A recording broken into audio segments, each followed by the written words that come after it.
ఏమో power star ఇంక ఆయన పవన్ కళ్యాణ్. అందుకని ఆయనదేదో తగ్గింది అని మనం ఏం చెప్పలేం. కానీ నిన్న చంద్రబాబు నాయుడు అంతసేపు మాట్లాడినప్పుడు ఎందుకు మాట్లాడుతున్నారు మీరు చూడండి. పదవులు నామినేషన్లు వచ్చినప్పుడు, కీలకమైన విధాన నిర్ణయాలు వచ్చినప్పుడు పవన్ కళ్యాణ్ సుదీర్ఘంగా బహిరంగంగా చర్చించడం, అంటే తెలిసి అందరికీ తెలిసి చర్చించడం మనం చూస్తాం.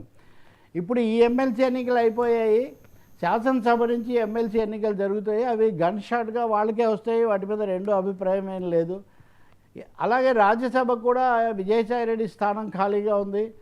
ఇంకొక ఇద్దరు వైసీపీ నుంచి టీడీపీలోకో బీజేపీలోకో రావడానికి సిద్ధంగా ఉన్నారనే వార్తలు కూడా ఉన్నాయి.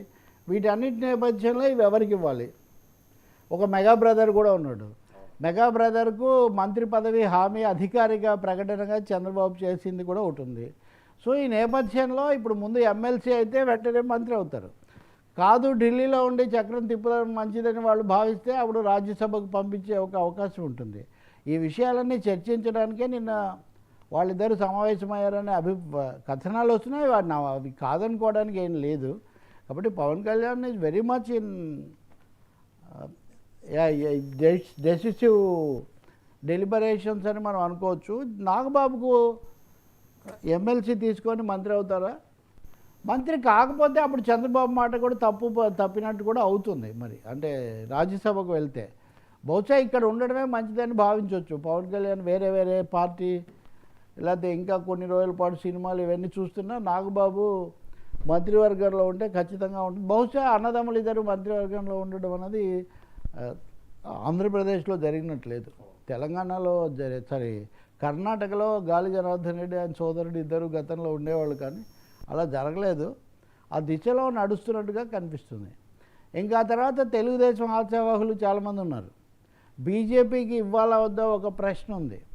వైసీపీ నుంచి ఆ ఎంపీలు వస్తే చేర్చుకోవాలా వద్దా అనే ప్రశ్న ఉంది. ఎందుకంటే జనసేనలో ఇప్పుడు రాజుబాబు పిఠాపురంలో వేడుకలు జరుగుతుంటే దొరబాబు పెండం దొరబాబు చేరతాడు అని వస్తుంది. బాలినేని శ్రీనివాసరెడ్డి చేరి మాట్లాడుతున్నాడు. వైసీపీ వాళ్ళని చేర్చుకోవడం మీద తెలుగుదేశంలో కొంచెం విముఖత లేదా కొంచెం దాని మీద అలజడి ఉన్న పవన్ కళ్యాణ్ అయితే ఒక నిర్ణయంతో మేము ముందుకు పోతాం అన్నాడు. కాబట్టి ఇవన్నీ జరగబోతున్నాయి. పొలిటికల్ కెమిస్ట్రీ కొంచెం మారుతుందని స్పష్టంగా కనిపిస్తుంది. రెండవది బీజేపీతో సంబంధాలు, బీజేపీకి ఏమేమి స్థానాలు ఇవ్వాలి అన్న ప్రశ్న కూడా ఉంది. ఇక్కడ మీకు ఇంట్రెస్టింగ్గా కంటిన్యూషన్ చంద్రబాబు నాయుడు 6-7 తేదీలో ఢిల్లీ వెళ్తారని చెప్తున్నారు. సో ఢిల్లీ వెళ్ళినప్పుడు ఈ విషయాలు ఢిల్లీ పెద్దలతో కూడా మాట్లాడతారు. ఈ పదవుల పంపకాలు, రాష్ట్రానికి సంబంధించిన ఈ పొలిటికల్ సోషల్ ఈక్వేషన్స్, వాళ్ళు ఏమి ఇష్టపడతారు, వీళ్ళు ఏమి ఇవ్వాలి. ఎందుకంటే బీజేపీ ఆమోద ముద్ర ఏఎస్ఐ స్టాంప్ లేకుండా, ఎన్డీఏ స్టాంప్ లేకుండా చంద్రబాబు ఏం చేయరు.